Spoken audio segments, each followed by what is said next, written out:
In this evening's news, 15 opposition MPs demand meeting with Dr. Peter Phillips to discuss the future of the PNP. Minister of Labour and Social Security Shahine Robinson has died.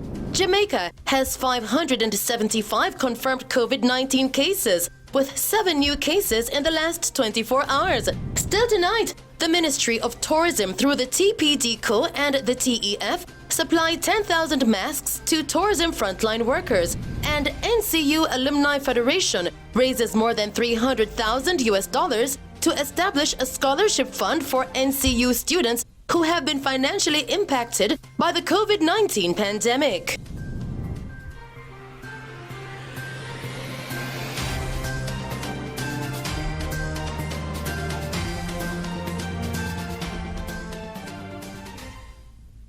Good evening, and now the news in detail. A group of 15 opposition members of parliament have written to opposition leader Dr. Peter Phillips demanding a meeting by Monday to discuss the future of the People's National Party. There are 29 opposition members of parliament. In a letter dated May 28, 2020, the opposition MPs stated that they have been awaiting an opportunity to meet with Phillips as a caucus to express solidarity since his cancer diagnosis. They offered best wishes to Phillips as he continues his treatment. However, the MPs highlighted that there has not been a meeting of the parliamentary group since news of Phillips's illness in early March. Now, in response, Dr. Phillips said the COVID-19 pandemic has prevented the holding of meetings. He added that he would ask the People's National Party's General Secretary, Shahine Robinson, to make contact with Manchester Central MP Peter Bunting, who was one of the signatories to the letter, to convene a parliamentary group meeting at the earliest possible time. Dr. Phillips says since he did not recognize all the signatures on the letter, he will ask Bunting to convey the response to the other members of Parliament. In September of last year, Bunting was narrowly defeated by Dr. Phillips in a leadership challenge. In somber news tonight, Minister of Labour and Social Security Shahine Robinson has died. Mrs. Robinson, who had been battling cancer, died at her home in St. Anne on Friday. She was 66. Mrs. Robinson, who was the Member of Parliament for North East St. Anne, fell ill in October of last year and since that time has been carrying out her duties sparingly. She had briefly returned to the Parliament in March, but had been absent on occasion due to her illness. Several of her counterparts within the Jamaica Labour Party have expressed their condolences through their social media platforms as news of her death was shared. Meanwhile, Prime Minister and leader of the Jamaica Labour Party, Andrew Holness, says the party is in mourning as it has received today with deep sadness word that the Honourable Shahine Robinson has died. The JLP's leader says he's lost a reliable personal friend, and the JLP and the country has lost a stalwart who was careful at all times to put first the interest of her people. It is with deep sadness that I inform the nation of the passing of our dear Shahine Robinson, former Minister of Labour and Social Security and Member of Parliament for Northeastern St. Anne. Shahine was a patriot, a servant of the people, a much loved political representative, adored by her constituents, a humanitarian, and a great personal friend. May her soul rest in peace. JLP's chairman Robert Montague also noted with great sadness the passing of Mrs. Robinson, saying, and I quote, "Shahine holds a special place in the hearts of the JLP family, not only because of the special person she was, but her victory in Northeast St. Anne in 2011 that was a decisive morale booster for the party that had spent many years in political wilderness," end quote. JLP Secretary Dr. Horace Chang also paid tribute to Mrs. Robinson. Dr. Chang said, and I quote, Today is a day of immense sadness for the JLP and Jamaicans in general who have come to love and respect Shahine Robinson. She was a true friend." End quote. The Minister of Culture, Gender, Entertainment and Sport, the Honourable Olivia Babsy-Grange, issued a statement as well, expressing that the passing of her dear sister and friend Shahine Robinson was not expected but still hit like a tornado. Today my soul hurts deeply. The passing of my dear sister and friend Shahine Robinson was not unexpected, but still it hits like a tornado. My heart, my prayers and love go out to her family. Shahine Robinson was quiet and unassuming, but she was very, very effective. Over the past 20 years, we have walked a political journey in which we matched strides in reaching a common destination and achieving a common goal. We wanted to see a better way of life for our constituents, the people of Jamaica, and particularly the women of this country. When Shahine came to Parliament in 2001, after what is still one of the biggest political upsets in Jamaican history, she joined me as the only female on the opposition side. She became my little sister. Having directed the public relations aspect of her campaign, I knew her very well and I knew what she had to offer. She was a gentle and kind soul who gave dedicated service to the people of North East St. Anne as their MP. Shahine led with her heart, whether she handled constituency affairs or leading a ministry. She did every duty with passion and compassion for the welfare of the most vulnerable. Her passionate advocacy on behalf of the poor will always be remembered. Meanwhile, the president of the People's National Party and leader of the opposition, Dr. Peter Phillips, says he is saddened by the news of the passing of Mrs. Robinson. Dr. Phillips said although Mrs. Robinson was ailing for some time, the news of her death is shocking. He said she was a hard-working politician and cabinet minister who conducted the affairs of the ministry with dignity and decency. This, Dr. Phillips said, over the years, gained Mrs. Robinson the respect of her parliamentary colleagues on both sides of the political divide. On the political scene, she was formidable and organized. The opposition leader also expressed that as a member of parliament, Mrs. Robinson was hard-working and served the people of St. Anne Northeast faithfully, adding that as a Minister of Labour, Mrs. Robinson resided over relative industrial peace, believed in labour market reform, and pushed for a safer working environment for employees through the new occupational health and safety legislation, which is still before a parliamentary committee. Dr. Phillips has expressed condolences on behalf of the People's National Party to Mrs. Robinson's family, especially her children, her constituents, and colleagues in the Jamaica Labour Party. He assured them that they are very much in his thoughts and prayers, and he is confident that the loving arms of God will provide comfort at this time of pain and grief.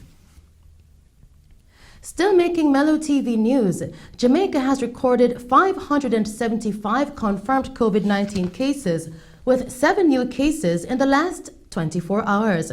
The 7 new cases are imported cases from the repatriated Jamaicans who came into the island recently and consist of 5 cruise ship workers processed in Falmouth and 2 involuntarily repatriated Jamaicans. All are males ranging in age from 25 to 58. 2 have addresses in Portland, with 1 case each from Kingston and St. Andrew, St. Thomas, St. Catherine, Clarendon, and St. Mary. In the meantime, the total number of persons that have recovered has climbed by 7 to 289. In other news, Mayor of Falmouth, Councillor Colin Gager, in an interview with our news team today, outlined the preparations that have been put in place to safeguard the parish against the coronavirus COVID-19. The mayor outlined the different sanitation and infrastructural changes that have been implemented to ensure the people of Trelawney are safe. one of the first things we started doing was sanitizing the town of Falmouth. So we make sure that all buildings and places were sanitized, especially where the homeless would be sleeping. We had a big wash down. Then we went to the infirmary because those people are old and they would be vulnerable to such. So we had a big washing down. Funding was provided by Minister of Local Government, Minister Desmond Mackenzie, and we had a good washing down there. Then we put into place other things around the infirmary to safeguard against, and we have stopped accepting visitors to the infirmary, and we have at the front of the infirmary now a washing station being manned by 2 attendants, and they do the pressure check, and anybody who is coming in and out of the infirmary would be recorded there and a temperature check done, and sanitizing had to be done. We have done our second round now, and we'll be doing another round of sanitizing. All things have been put in place. We have spent a lot of money cleaning up and putting in the necessary. We have to establish a quarantine section, and that section has cost us quite an amount of money, maybe about 4.5 million to really put it in place. That is next door. I think it can accommodate about 10 patients each, with nursing quarters, bathroom facility, you name it. The mayor also outlined changes made to the layout of the Falmouth market in an effort to minimize the spread of COVID-19.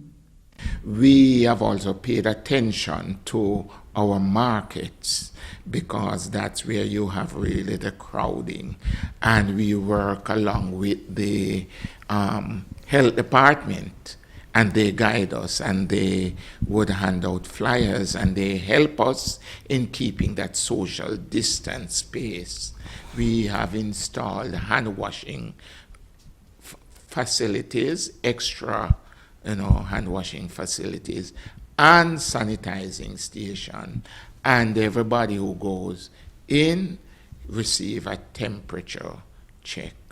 Our higglers, our vendors, they are asked to abide by the rules and regulation.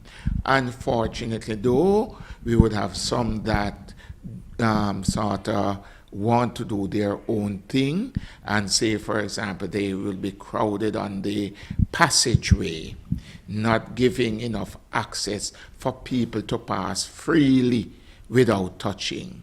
We got the help of the police, and we had a massive operation there, and we gave them marked spaces of where they should be located. Mayor Gager made an appeal to residents to continue to abide by measures put in place by the Ministry of Health to safeguard them against COVID-19. As a parish, I believe we are ready. We have been working very close with SDC, and they are the ones who mobilize the communities. We do town crying, they do flyers, handing out of flyers. So everybody is well prepared. And I believe as a parish, I am proud because we have, and we are still remaining. In fact, we only have one imported case that came in. But we have been able to hold our own, and we intend to hold our own for a very, very long time so that we will be COVID-free. I would want to say to all the people of Trelawney, continue to do what you are doing the right way. continue to sanitize, continue to wear your mask, continue to keep the social distance.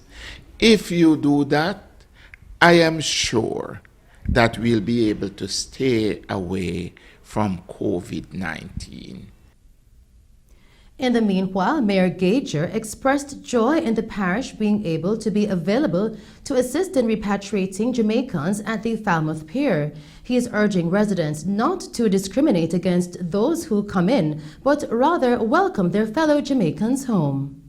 I must say, on a whole, I am happy. I know there are some mixed feelings. Some people believe that, no, they shouldn't be coming through this port because we're going to get COVID and all of that.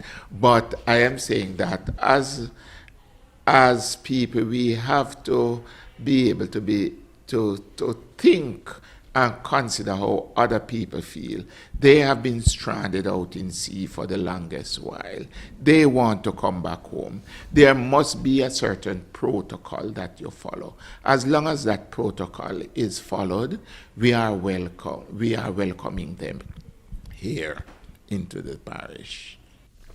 Meanwhile, 256 workers from the Carnival Cruise Line disembarked at the Falmouth Pier earlier today and were transported to a government quarantine facility, while others were released from a 2-week quarantine at the Grand Bahia and Jewel hotels. Some of those persons released from quarantine posted a video that has been making rounds on social media, venting about lengthy waiting times to be transported without food for over 18 hours. In the video, buses were seen parked alongside the hotel, with one lady explaining that people who are even diabetic were left without being fed, while the authorities are trying to work out details of their transportation.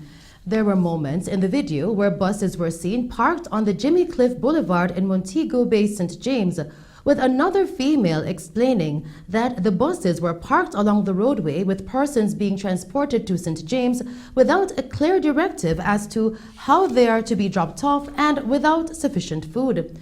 Our news team visited the Grand Bahia Hotel earlier today and witnessed a gated hotel with personnel behind the gate policing the area with little to no traffic at one point entering the hotel.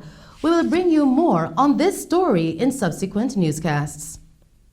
The COVID-19 Economic Task Force that was appointed by Prime Minister Andrew Holness has recommended a phased reopening of Jamaica's borders under the new normal.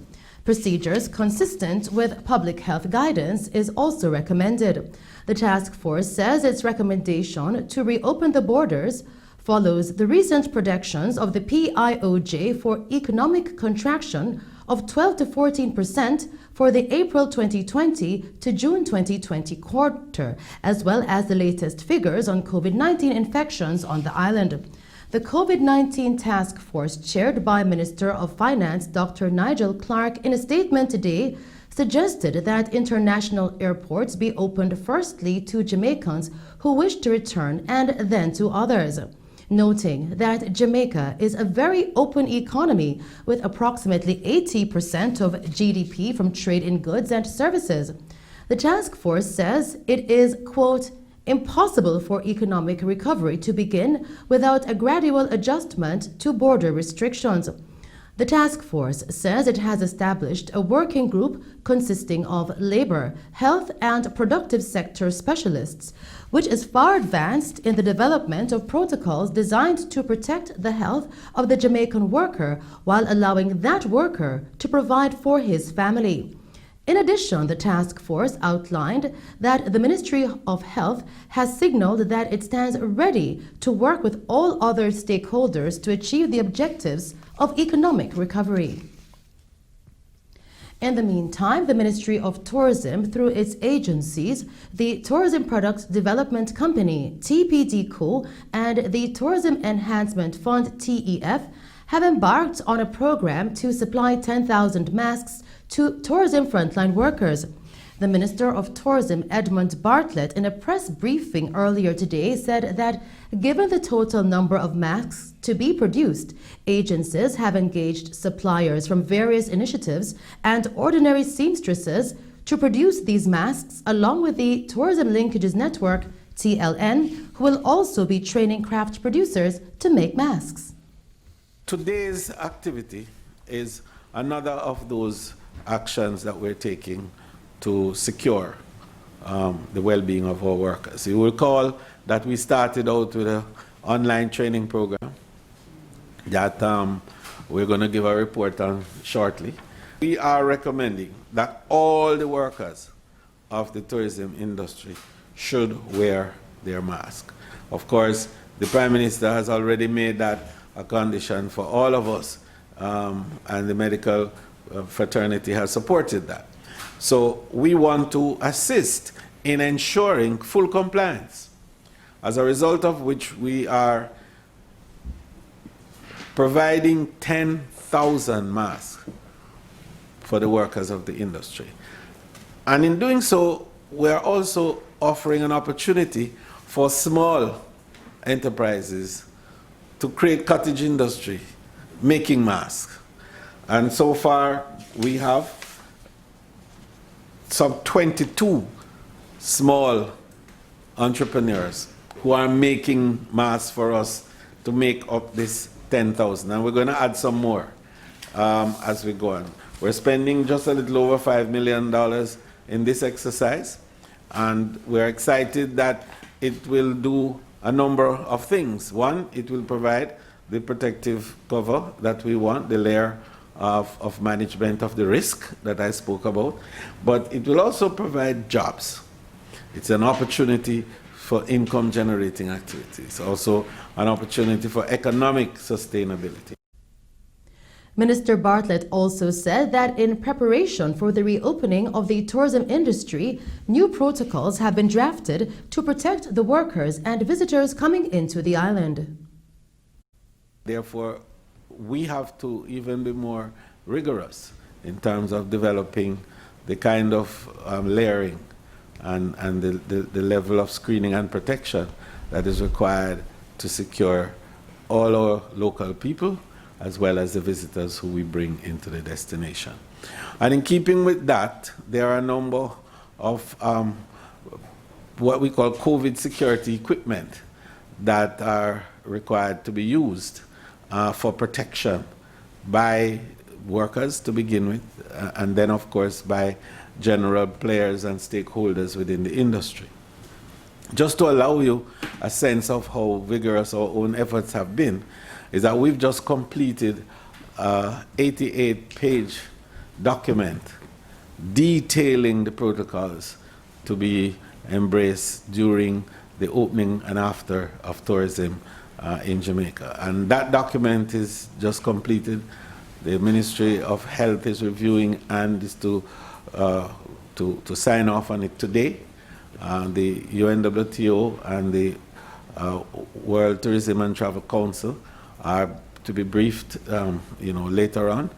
And we would have perhaps the most rigorous set of protocols that could be available anywhere in the world to protect not just the workers of the tourism industry, no, as they are centerpiece of all of this, but to protect the whole country as we open back the industry when the Prime Minister announces. In other news, Prime Minister the Most Honorable Andrew Holness says he is calling for the creation of a revamped system of global financial and monetary governance that focuses on the most vulnerable groups in society. The Prime Minister, who was addressing the United Nations UN virtual high-level event on financing for development in the era of COVID-19 and beyond on Thursday, said that the pandemic has demonstrated that every country and every citizen is vulnerable, and to build economic and social resilience, we must rethink the traditional indices of vulnerability. Prime Minister Holness said that without such a strategic and decisive response amidst declining economic growth and increasing uncertainty, the social and economic fallout from the pandemic could persist. The Prime Minister co-convened the virtual meeting along with the Prime Minister of Canada, the Right Honourable Justin Trudeau, and UN Secretary General His Excellency Antonio Guterres, which was aimed at advancing concrete solutions to the development emergency caused by the COVID-19 pandemic. And those were some of the stories making news. I'll return with other updates as the NCU Alumni Federation raises more than $300,000 to establish a scholarship fund for NCU students who have been financially impacted by the COVID-19 pandemic. And Massey Gas Production Limited, GasPro, has donated $400,000 to the Northeast Regional Health Authority to aid in the fight against the COVID-19 pandemic. We'll now take a break and then join Christopher Scott with sports. Need cash? WhatsApp Rapid Loans at 876-403-8048.